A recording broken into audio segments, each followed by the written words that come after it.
Hi, my name is Tim Trono, and I'm here with John Bannon. Most of you already know the name, but John is the writer, producer of Impossibilia, Smoke and Mirrors, Dear Mr. Fantasy, and recently a 2 DVD set from Big Blind Media entitled Bullets After Dark.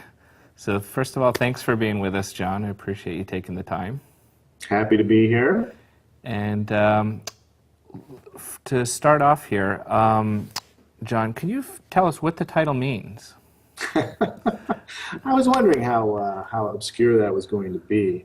Bullets as in aces.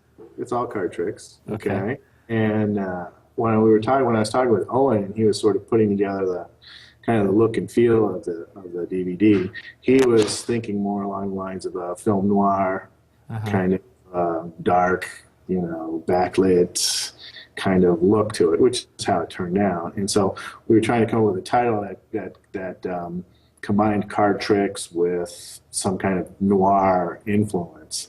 And we kicked around a couple, but Bullets After Dark was the one that kind of stuck. But yeah. Bullets as in aces, After Dark as in film noir. It's not, and I'm not afraid of obscure titles. Now, where is the material taken from? Is it from just familiarize? Is it from some of your books, John, or? It's everything on there is in print. I'm a firm believer in print media, as you know, and I really don't prefer to put stuff on video unless and until it's been in print. But that being said, most of it, the idea was to get some of the stuff from Dear Mr. Fantasy into the video space. There are aspects of it that sort of come across better, I think, if you can actually see them done. Also, there's part of the market, as I'm sure you know, that only sees things by video. And so the primary motivation was to get some of the Dear Mr. Fantasy stuff in the video space. But then I had some new things that I wanted to put out, and I had the opportunity to do it both at the same time.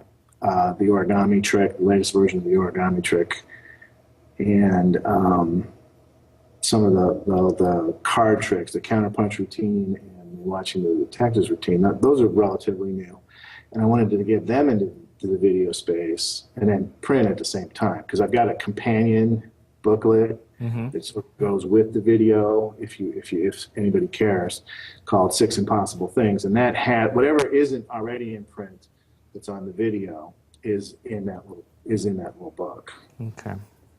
So.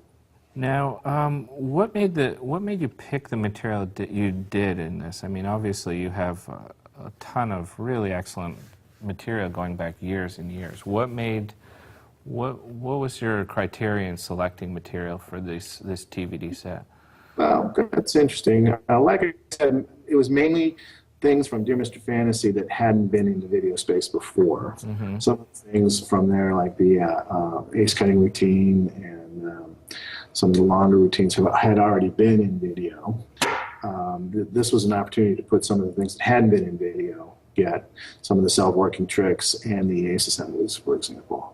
And so that was my primary motivation. And the secondary motivation was to put a couple of the new items into print, both video and print. The origami routine, the counterpunch routine, and the longer watching the detectives routine.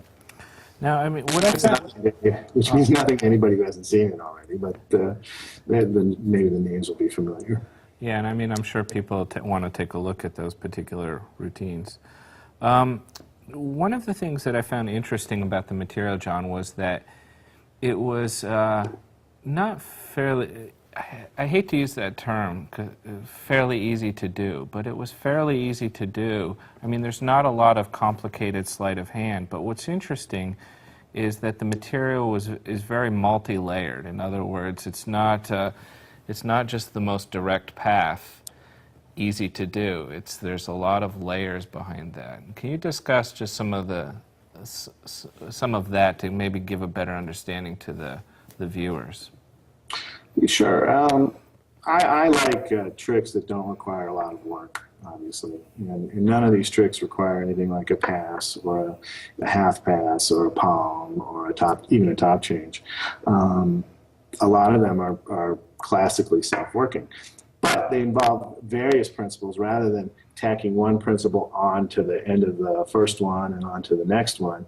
You pile them up on top and have them all operating at the same time, sort of as a systems approach. Mm-hmm. And what it does is it gives a certain depth to the card trick without adding a lot of work to it. And that's something as I get older that I try to do more often, or as much as I can in constructing card tricks, is try to figure out how to make them sort of more complex without adding slights to them. Mm-hmm. And so it's... Yeah, and I think what's the point on that is more complex is not more complex as far as necessarily the effect, but I mean, if you start going down one path, you're going to get fooled because there's something else that's pulling in methodology-wise, basically. Yeah, that's a good point. Yeah, you're right. Complex is probably not the right word in terms of hard to understand. Right. It's just there's more things going on in the construction than just one simple principle. Yeah, and go ahead. I'm sorry. No, I was also going to say I also have been taking a similar kind of approach with respect to presentation and construction in terms of the garden path, where you're leading the audience to expect one conclusion when really it's going to end a completely different but consistent way, which I think is a construct for a model for a trick is a good one. Mm-hmm. One that's, they're hard to come across ones that are actually effective, but nevertheless maintain that guard path kind of aspect to it. Right. And what was interesting too is there's really, to me, there's some new effects here, but there's also a look at some older things. There's your presentation for the Dr. Daly Aces, so there's quite a variety here. Well, yeah, that's good. I hope there's something on there for everybody. The Daly's Aces is an interesting one.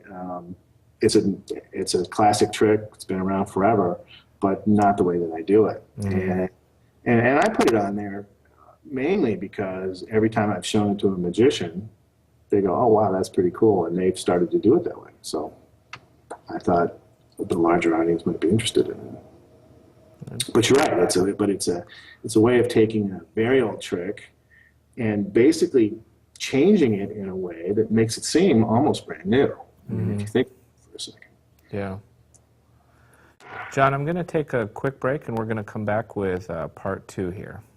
Okay.